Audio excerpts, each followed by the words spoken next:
మీ business ను develop చేసుకోవాలి అనుకుంటున్నారా? మీ పరపతిని పెంచుకోవాలి అనుకుంటున్నారా? అయితే ఓకే టీవీ ద్వారా L band, aston band ad, scrolling ad, ad with voice overs, logo bug, video ads ద్వారా మీ యాడ్స్ ను పబ్లిష్ చేసుకోండి. సంప్రదించవలసిన ఫోన్ నెంబర్ 8520917933. కానీ గమ్మత్ ఏంటంటే రేవంత్ రెడ్డి గారి తత్వం ఎట్లుందంటే ఆయన మందికి పుట్టిన బిడ్డలు మా బిడ్డలు అని చెప్పుకునే బాపతు. ఎందుకంటే నాకు తెలియక ఒకటి అడుగుతా, రేవంత్ రెడ్డి గారు చెప్తాడు నేనే తెచ్చిన ఈ కాగితం, వచ్చిన 100 రోజుల్లోనే కాగితం నేనే తెచ్చిన అంటుండు. అయ్యా రేవంత్ రెడ్డి గారు చెప్పుకునేందుకు సిగ్గు ఇజ్జత్ మానం ఏదైనా ఉండాలి, కనీసం ఆలోచన ఉండాలి.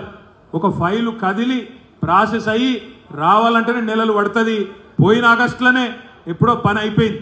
మధ్యలో ఎలక్షన్లు చుట్లా మరి ఆనాడు ఎలక్షన్ కోడ్ వల్ల కొద్దిగా ఆలస్యమైంది. ఈ ఎలక్షన్ నువ్వు కూడా అనుకోలే, మేము కూడా అనుకోలే మేము ఓడిపోతామని.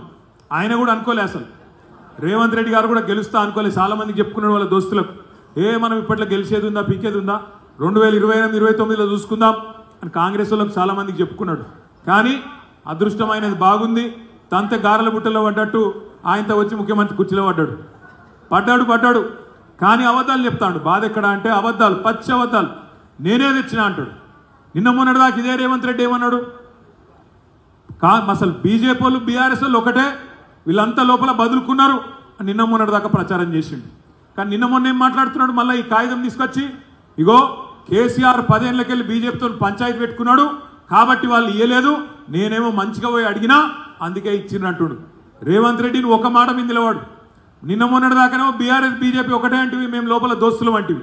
ఇయ్యాలనేమో బయటికి వచ్చి లేదు 10 ఏళ్ళు పంచాయతీ పెట్టుకున్నారు కాబట్టి వాళ్ళకి ఇయ్యలేదు, నేను పోయి మంచి మాటతో నడితే ఇచ్చినా అని చెప్పి డైలాగులు కొడుతున్నావు.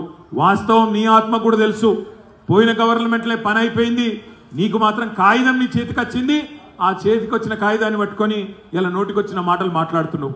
ఇంకొక ఉదాహరణ కూడా మీకు చెప్తాను నేను రేవంత్ రెడ్డి గారి అబద్ధాల గురించి. మన గవర్నమెంట్లో మనం 1,60,283 మంది పిల్లలకు మనం ప్రభుత్వ ఉద్యోగాలు ఇచ్చినాం 10 ఏళ్లలో.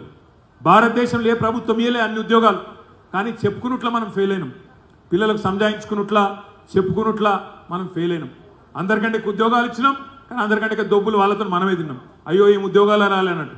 కానీ అలా రేవంత్ రెడ్డి చూడు కథ, ఎల్బీ స్టేడియంలో మీటింగ్ పెడతాడు. ఇగో చూసినావా నేను ఇచ్చేసిన 30,000 కాగితాలు, 30,000 ఉద్యోగాలు ఇచ్చిన 3 నెలల్లో అని చెప్పి డైలాగులు కొడుతుండు. అన్న నాకు తెలియక అడుగుతా, పిల్లలు పుట్టాలంటే పెళ్లి కావాలి, సంసారం చేయాలి, అప్పుడే పిల్లలు పుడతారు కదనే. మరి నువ్వు వచ్చినాక ఇచ్చిన నోటిఫికేషన్లు ఎన్ని, నువ్వు వచ్చినాక పెట్టిన పరీక్షలు ఎన్ని, ఒక్కటి కూడా లేదు.